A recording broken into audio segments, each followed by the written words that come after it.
அண்ணன் தம்பி ரெண்டு பேரும் அம்மாவை வச்சிட்டு இருக்காங்க மாத்தி மாத்தி. அண்ணன் வீட்டுல 6 மாசம் இருக்கணும், தம்பி வீட்டுல 6 மாசம் இருக்கணும். இதான் டீல். அண்ணன் டெல்லியில இருக்காரு, தம்பி சென்னையில இருக்காரு. 6 மாசம் முடிஞ்சு அந்த நாள் தம்பி மனைவி 1 வாரமாவே ஞாபகப்படுத்திக்கிட்டே இருக்கா. உங்க அண்ணனுக்கு மெசேஜ் அனுப்பிச்சிட்டீங்களா? எப்ப கூட்டிட்டு போறாரா உங்க அம்மாவை? இவன் தம்பி வருவான் கூட்டிட்டு போவான். பேசிக்கிட்டே இருக்கும்போது அண்ணன் SMS அனுப்பிச்சிடறாரு, என்ன டெப்டேஷனுக்கு பிரான்ஸுக்கு அனுப்ப போறாங்க, அதனால நீ கூடுதலா ஒரு 6 மாசம் வச்சுக்கோ, அதுக்கு பிறகு நான் மொத்தமா 1 வருஷம் வச்சுக்கிறேன். உடனே தம்பி மனைவி பத்திரகாளி ஆயிட்டோம். இந்த தடவை நான் ஏமாற மாட்டேன், சும்மா சும்மா நான் தான் ஏமாறணுமா?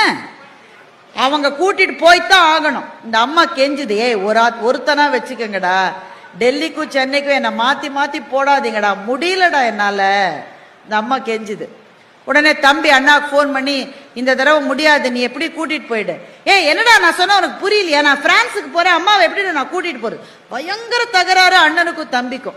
தம்பி என்ன பண்ணா, அவங்க அப்பா உயிரோட இருந்த காலத்துல அப்பாவோட நண்பர் ஒருத்தர் இருந்தார். வீட்டுல ஏதாவது பிரச்சனைனா அவரை கூப்பிட்டு தான் பஞ்சாயத்து. அவரை கூப்பிடறான், நீங்களே ஒரு வழி சொல்லுங்க அங்கிள், நான் என்ன செய்யறதுன்னு. அவர் வந்தாரு, வந்து சொன்னாரு, இதை பாருப்பா, இனிமே நீயா உங்க அண்ணனா இந்த பிரச்சனையே கிடையாது. எப்படி அங்கிள் சொல்றீங்க? உங்க அப்பா காலத்துல அவருக்கு வர வேண்டிய ஒரு சொத்து அது லிட்டிகேஷன்ல இருந்தது, கோர்ட்ல கேஸா இருந்தது. உங்க அப்பாவே தவறி போயிட்டாரு. இப்பதான் நேத்திக்கு தான் கோர்ட்ல தீர்ப்பு வந்திருக்கு. உங்க அப்பா சைடுக்கு தான் தீர்ப்பா இருக்கு. வீடு நல்ல சென்னையில அண்ணா நகர்ல ஒரு ப்ராப்பர்ட்டி, விலை 10 கோடி. எவ்வளவு? 10 கோடி. இப்ப உங்க அப்பா உயிரோட இல்ல, ஆனா உங்க அப்பாவுடைய லீகல் ஹேர் உங்க அம்மா தான், அதனால அந்த ப்ராப்பர்ட்டி உங்க அம்மாவுக்கு தான் வரும். நான் என்ன சொல்றேன், 10 கோடி ப்ராப்பர்ட்டியை வித்துட்டு உங்க அம்மா சின்னதா ஒரு பிளாட் வாங்கிட்டு 2-3 பேரை உதவிக்கு வச்சுக்கிட்டா அவங்க இனிமே நிம்மதியா இருக்கலாம்ப்பா, நீயா உங்க அண்ணனான்ற பிரச்சனையே வேணாம் அப்படின்னு சொல்லிட்டு அவர் போயிட்டாரு. உடனே தம்பி அவசர அவசரமாக போன் எவ்வளவு உபயோகமா இருக்கு பாத்தீங்களா? அவசர அவசரமா போன் எடுத்து அண்ணாவுக்கு மெசேஜ் அனுப்புறாரு.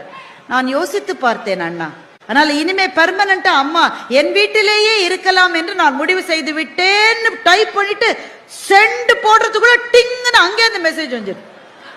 இந்த அங்கிள் போற அங்கிள் சும்மா போகாம அண்ணனுக்கு போன் பண்ணி சொல்லிருக்கு. இவன் அனுப்புறதுக்குள்ள அண்ணா அனுப்பிச்சிட்டான், my deputation is cancel, coming to Chennai to pick up அம்மா. இந்த கதையை படிக்கும் போது நமக்கு சிரிப்பு வருது, ஆனா சிரிச்சு முடிச்ச பிறகு கண்ணீர் வருது இல்ல?